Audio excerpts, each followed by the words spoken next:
नमस्कार मित्रांनो, सुस्वागतम. घरोघरी मातीच्या चुली या मालिकेच्या आजच्या भागामध्ये अगदी मनपूर्वक मी तुमचं स्वागत करते. आजच्या भागामध्ये जानकी आता बाहेर अंगणामध्ये येऊन उभी असते, कारण तिला आता ऑलरेडी इतकं टेन्शन आहे की नक्की काय करावं तेच काही कळत नाही. ऐश्वर्याची सुद्धा काळजी लागलेली असते आणि सारखं आता जानकीला तो घडलेला प्रकार आहे तर तो प्रकार आठवत असतो आणि त्याच वेळेस तेथे ऋषिकेश येतो. ऋषिकेश मात्र जानकीला इतक्या विचारात पडलेला बघून विचारतो की काय झालं जानकी, कसल्या विचारात आहे तू.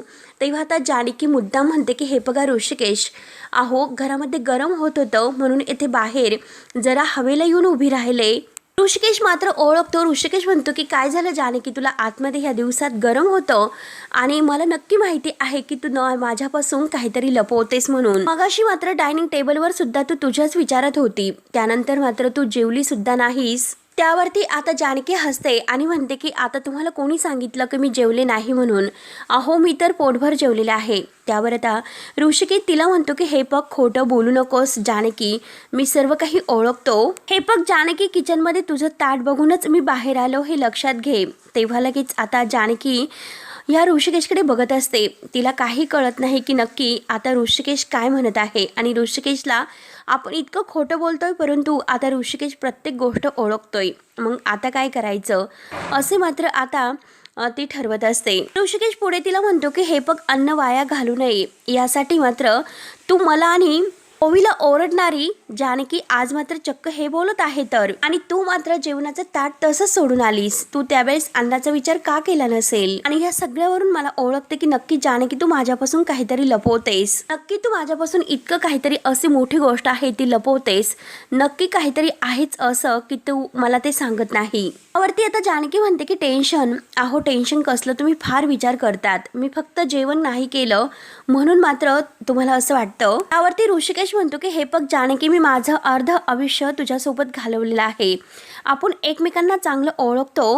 मी तुला स्पष्टपणे सांगतो की तुझ्या मनामध्ये काहीतरी सुरू आहे आणि ते 100% खरं आहे म्हणून. आणि हे बघ जानकी, आपण फक्त नवरा बायको नाहीत तर चांगले मित्र सुद्धा आहोत. त्यामुळे प्लीज जानकी, काय झालं ते मला सांग. तेव्हा आता रडतच जानकी घट्ट असे ऋषिकेशला मिठी मारते आणि ऋषिकेश म्हणतो की हे बघ जानकी, जोपर्यंत तू तुझ्या मनातील मला काही सांगत नाही आणि आता मात्र तुझं मन मोकळं करत नाही तोपर्यंत तुझी अशीच घालमेल होणार आणि तू अशीच माझ्या मिठीमध्ये येत असते. नक्की काहीतरी आहेस तू लपवतेस. आणि आता जानकी इतकी रडत आहे आणि त्याच वेळेस आता ऋषिकेश तिला शांत हो असं म्हणतो आणि त्याच वेळेस तिथे माया येते. माया मात्र आता बघते जानकी ऋषिकेशला सर्व काही सांगणार आहे तर हे माया ओळखते. आता ऋषिकेश विचारतो की जानकी सांग मला काय झालं. तेव्हा आता माया हे सर्व ऐकून मनात म्हणते आता ही जानकी मात्र ऋषिकेशला सर्व काही सांगते की काय. त्यावर आता ऋषिकेश म्हणतो की जानकी, हे बघ आपण इथे दोघेच आहोत. आता तू मला सर्व काही सांगू शकते, काय झालं ते सांग ना. तेव्हा आता जानकी सांगायला सुरुवात करते तर मायाचा जीव अगदी लगेच धाकधूक करत असतो. आता तिला हे जानकीला सांगून द्यायचं नाही म्हणून काहीतरी ती लगेच प्लॅन लढवते. आता जानकी ऋषिकेशला सांगते की हे बघा, मी आणि माया जेव्हा देवळात गेलो होतो तेवढ्यात माया लगेच म्हणते की ऋषिकेश दादा. तेव्हा आता जानकी सांगायचं परत बंद होते आणि दोघंही मायाकडे बघतात. ऋषिकेश मायाला विचारतो की काय झालं सांग. तेव्हा आता माया म्हणते की तुम्हाला नाना बोलावतात. तर ऋषिकेश म्हणतो की त्यांना मी नंतर येतोय असे सांग, तोपर्यंत जानकीशी बोलतोय, तू पुढे जा.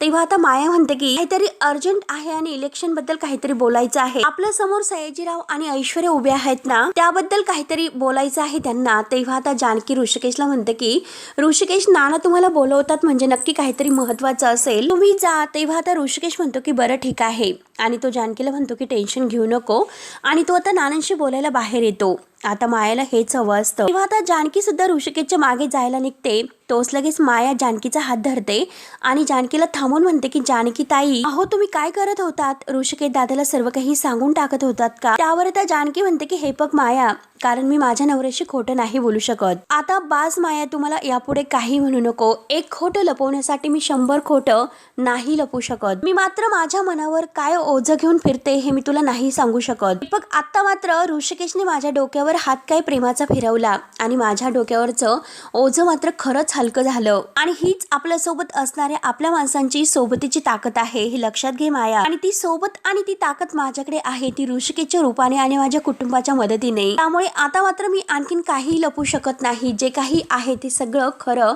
सांगणार आहे. तर त्यावरती आता माया म्हणते की हे बघा जानकी ताई, अहो इमोशनली नाही तर प्रॅक्टिकली विचार करा. आणि हे बघा तुम्ही जर सांगितलं तर तुम्ही सगळं काही गमावून बसताल. हे बघा ओवीचा विचार करा, तुम्ही एक आई आहात ना. त्यावरती आता जानकी म्हणते की आई तर मी फक्त आहे आणि फक्त आईच नाही तर आता एक बायको सुद्धा आहे याचा विचार मी करायला हवा. आई, बायको, मुलगी, सून, बहीण ही प्रत्येक नाती माझ्या चारही बाजूने माझ्या पाठीशी आहेत. आणि हे बघा माया, मला आता येथे या संसारात आल्यानंतर कळालेलं आहे की काही झालं तरी आता सख्खी रक्ताची नाती आहेत ती मात्र सोडून जात नाहीत. ती नाती फक्त आणि फक्त तुमच्या सोबत असतात एक भक्कम आधार बनून. त्यामुळे आता मी जे सांगत आहे की माझी नाती सोडून मला कुठेही नाही जाणार. त्यामुळे हा खोटेपणाचा लपंडाव आहे तो पूर्णपणे बाद झालेला आहे. ते काही खरं आहे ते पूर्ण माझ्या माणसांना मी सांगणार आहे. तर आणि त्याची सुरुवात मात्र मी माझ्या ऋषिकेश पासून करणार आहे. तर असे बोलून जानकी मायाचं काही न ऐकून घेता आतमध्ये निघून जाते. आता ह्या मायाला खूप टेन्शन येतं आणि जानकीचा राग येतो. बावट कुठली, स्वतःला मात्र आता सिनेमामधील हिरोईन वगैरे समजते काय.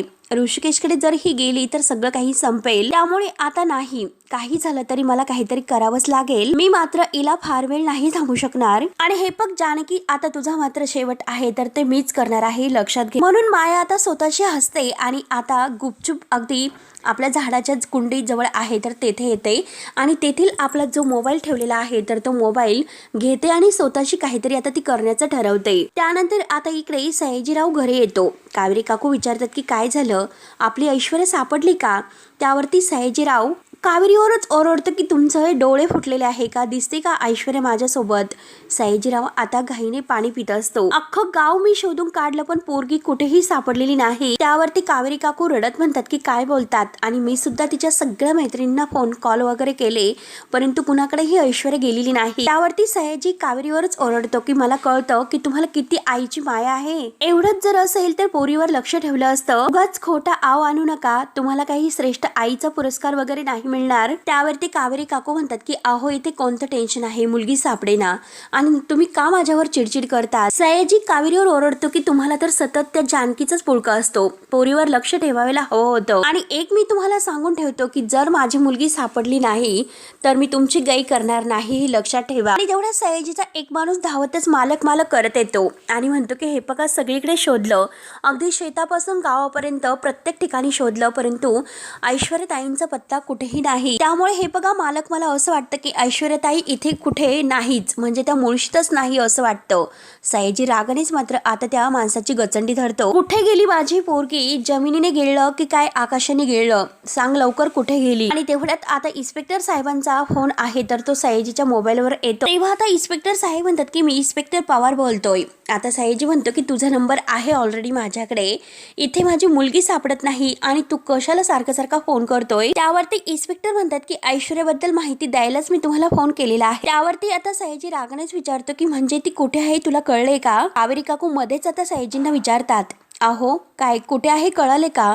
तर सयाजी कावेरी काकू ओरडतात आणि इन्स्पेक्टरांना विचारतात की कुठे आहे माझी मुलगी. तेव्हा इन्स्पेक्टर साहेब म्हणतात की संजीवनी हॉस्पिटलला, मी ताबडतोब इकडे या, तिला ऍडमिट केलेला आहे. हे ऐकून मात्र आता सयाजीला धक्का बसतो आणि कावेरी काकूंना सुद्धा. तर आता सयाजी म्हणतो की बरं ठीक आहे आणि फोन ठेवतो. आता मात्र सयाजी सुद्धा स्तब्ध होतो. तर कावेरी काकू विचारतात की काय झालं हो, सांगा ना प्लीज, लवकर सांगा.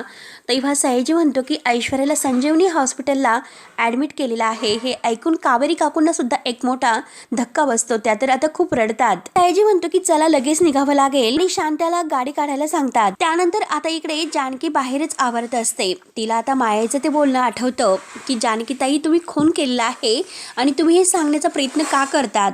तुम्ही ओवीचा विचार करा, जर तुम्हाला फाशीची शिक्षा झाली तर काय करायचं. आणि तेवढ्याच जानकीच्या मोबाईलवर आता ही माया मास्कमॅन बनून त्या आवाजात फोन करते. जानकी फोन उचलते. आता मात्र हा मास्कमॅन म्हणतो की मी मास्कमॅन बोलत आहे आणि हे बघा मला तुम्हाला घेऊन मात्र एक पिक्चर करायचं आहे. पिक्चरचं नाव असेल एक मर्डर. आणि हे बघा तुम्हाला मर्डर करायचं आहे कारण तुम्ही खऱ्या आयुष्यात एक खून केलेला आहे. त्यामुळे हे बघ जानकी तू सुद्धा माझ्यासारखी खुनीच झाली. आता जानकीला हे अगदी कळाल्यानंतर आणि हे ऐकल्यानंतर तिला धक्का बसतो. ती आणखीनच घाबरते. जानकी घाबरतच विचारते की तुम्ही नक्की कोण बोलत आहात. तेव्हा मात्र आता जानकी म्हणते की मकरंद, तू मकरंद आहेस ना आणि तू सर्व हे केलंस ना. तेव्हा आता लगेच तो मास्कमॅन म्हणजे ही माया म्हणते की नक्की मी कोण आहे तुला कळेलच, परंतु आता मात्र तू मर्डर केल्याचं तुझ्या घरच्यांना सुद्धा कळेल हे लक्षात घे, आणि जर त्यांना कळाले तर तुला कोणीही वाचू शकणार नाही. तेव्हा आता जानकी ह्या मायाला म्हणजे मास्कमॅनला म्हणते की तुम्हाला धमकी देतोस का. आणि हे पण एक गोष्ट लक्षात घे, मी तुझ्या असं धमक्यांना नाही घाबरत, कळले ना तुला आता हे सर्व.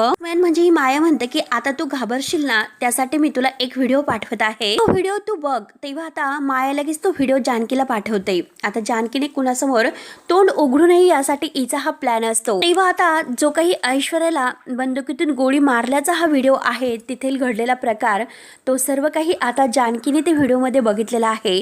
तेव्हा आता जानकीला हे बघून आणखीनच धक्का बसतो, ती घाबरते. नक्की हा व्हिडिओ ह्या मास्कमध्ये आला कुठून या विचारात ती पडते. त्यानंतर आता इकडे सुमित्रा, नाना, ऋषिकेश हे सगळेजण मात्र इलेक्शन विषयी चर्चा करत असतात. त्यानंतर आता सारंग म्हणतो की आपण यावेळेचा प्रचार आहे तर तो सायकलवरून करूयात, म्हणजे लोकांना सुद्धा आता खरंच नेता हा खरा वाटेल आपला. तेव्हा आता लगेच ऋषिकेश म्हणतो की एकदम करेक्ट, मला सारंगचं म्हणणं पटतंय. त्यावरती नाना म्हणतात की हे बघा, तो सयाजी कसा आहे तर आपल्याला माहिती आहे, आणि त्याची पोरगी सुद्धा, कारण बाजार समितीच्या इलेक्शनसाठी आपण जी काही तयारी करू त्यात ते खोडा घालायला सुद्धा मागे पुढे नाही बघणार. तेव्हा आपण न घाबरता मात्र सावध तर राहिलाच पाहिजे. त्यानंतर आता इकडे जानकी तो व्हिडिओ बघते आणि खूप घाबरते. मकरंदला म्हणते की अरे तू मला ब्लॅकमेल करतोस. तेव्हा आता ही माया म्हणजे मास्कमॅन बनून म्हणते की हे बघ आता कशी मजा आली बघ ना तो व्हिडिओ. जानकी बिचारी अगदी म्हणते की अरे मी तुझं काय वाईट केलं, तू का माझ्याशी असं करतो, आणि हे बघ मी तुझ्यासमोर 2 पर्याय देत आहे. स्वतः मात्र आता तू गुन्हा कबूल करून आता पोलिसांना तू सर्व काही खरं सांगायचं आणि आता स्वतःला अगदी म्हणजे अटक करून घ्यायची. हे असं केल्यामुळे मात्र तुझ्या नवऱ्याची बाजार समितीची जी काही सीट आहे तर ती जाणार. ऐश्वर्या गेली म्हणून सगळी संपत्ती आहे तर ती सयाजीला मिळणार, आणि शेवटी सयाजी मात्र बाजार समितीचा अध्यक्ष होणार, आणि जी तुमची उरली सुरली आशा आहे तर शेवटी ती सुद्धा संपणार. आणि हे बघ दुसरा पर्याय आहे तुझ्या समोर, तर एक सोपा आहे, त्यासाठी तुला तोंड बंद ठेवावा लागेल, होठ शिवून घ्यायचे आणि कान मात्र उघडे ठेवायचे. जे काही मी तुला सांगेल ते तू ऐकायचं. त्यावर आता जानकी म्हणते की हे बघ, मला माहिती आहे की तू मला ब्लॅकमेल करण्याचा प्रयत्न करत आहे, आणि कळलं ना तुला, मी तुझं काही ऐकणार नाही. तेव्हा आता ही माया म्हणजे मास्कमॅनच्या वेशात म्हणते की अगं तुझ्याकडे कोणतेही चान्स नाहीत, आता शेवटी तुला माझं ऐकावंच लागेल, स्वतःचं ऐकलं तर फसशील, नाहीतर मात्र तू वाचणार नाही हे लक्षात घे. असे बोलून आता ती फोन कट करते. जानकी हॅलो हॅलो करत असते, आणि आता जानकी फोन ठेवते. तर ऋषिकेश आता इकडे नाना, सुमित्रा ह्या सगळ्यांना म्हणत असतो आता आमच्यापैकी जी काही तयारी आहे ते प्रत्येक जण अगदी मन लावून आणि अगदी कसोटीने करत आहोत, हिमतीने, त्यामुळे काही झालं तरी ह्या इलेक्शन मध्ये आपण जिंकूच. त्यावरती सौमित्र म्हणतो की दादा आपल्याला जिंकायलाच हवं. दिव्यांच्या डिक्शनरी मध्ये आता मरण आणि शरण हे दोनही शब्द नाहीत, आणि हरणं सुद्धा आता आपल्या नशिबात नाही. त्यामुळे काही झालं तरी आता रणदिव्यांचा झेंडा मात्र आता विजयी झालाच पाहिजे. त्यासाठी मात्र अगदी आपण वाटेल ते करायला तयार आहोत, घाम रक्त प्रत्येक गाळू, परंतु आपण जिंकूयात. आणि तेवढ्या तिथे जानकी येते. जानकी मात्र आता हे सर्व ऐकते, आणि त्यावर आता सौमित्र पुन्हा म्हणतो की आपल्याला जिंकावं तर लागेलच, परंतु देव न करो जे काही आता आपण हे इलेक्शन जर हरलो तर इलेक्शन हरल्यानंतर मात्र जी काही आपली परिस्थिती आहे म्हणजे उरली सुरली आशा आहे तर ती सुद्धा आपली धुळीस मिळून जाईल, शेवटी सगळं काही संपेल. आता हे अगदी सौमित्र म्हणल्यानंतर सर्वांना एकता आणखीन धक्का बसतो, आणि जानकी मात्र हे सर्व ऐकते आणि मनात आपल्या स्वतः म्हणते मास्कमॅन जे काही म्हणत होता ते अगदी खरं आहे, जर मी सांगितलं तर मोठा प्रॉब्लेम होईल. त्यावरती सारंग म्हणतो की सगळ्या प्रॉब्लेमचं सोल्युशन आहे तर त्यात जानकी वहिनी आहे. त्यावरती सौमित्र विचारतो की म्हणजे काय, तर सारंग म्हणतो की अरे दादा आपण मात्र जानकी बहिणीचं ऐकायला पाहिजे, ते पण सगळ्यांनी. ती नेहमी आपल्याला काय म्हणत असते की त्याने उभारी येते, हार मानणं सोपं आहे, तर जानकी लगेच म्हणते की पण लढत राहणं हे गरजेचं आहे. आणि तेवढ्यात ऋषिकेश हसून उठतो आणि म्हणतो की लढत राहणं खूप गरजेचं आहे.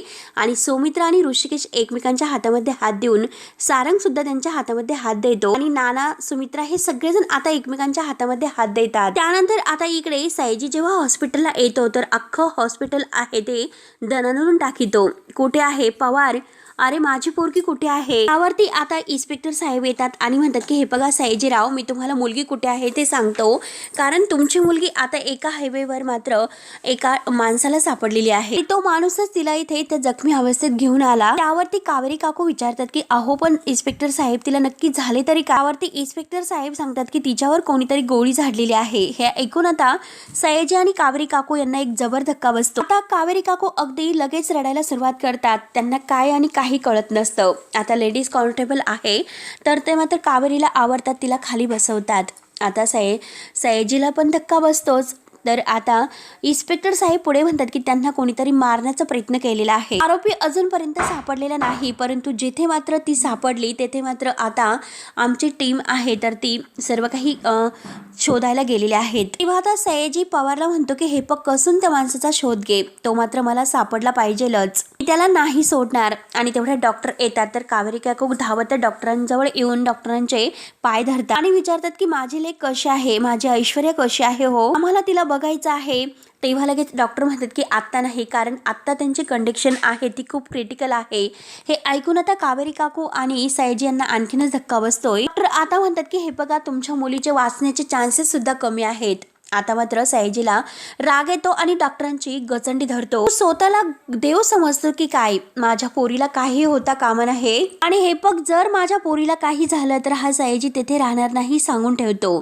तेव्हा मात्र आता सयाजीच्या डोळ्यात चक्क पाणी येतं. तेव्हा आता डॉक्टर म्हणतात की हे बघा तुम्ही शांत व्हा, आम्ही प्रयत्न करत आहोत, अजूनपर्यंत शुद्धीवर नाही, परंतु 24 तासात काय होईल सांगता येत नाही. तेव्हा आता कावेरी काकू खूप रडतात तर सयाजी त्याला समजावतो मिठीमध्ये घेऊन. त्यानंतर जानकी मात्र आपल्या रूम मध्येच बसून असते, रडत असते. तेवढ्यात तिचं दुसरं मन आहे तर तिच्या जवळ येते आणि जानकीला विचारते की जानकी काय ग, कसला विचार करतेस आणि काय ग त्यागमूर्ती ठरायचं काय ग तुला, म्हणजे जे खरं आहे ते घरातील सगळ्यांना तुला खरं सांगून टाकायचं आहे का?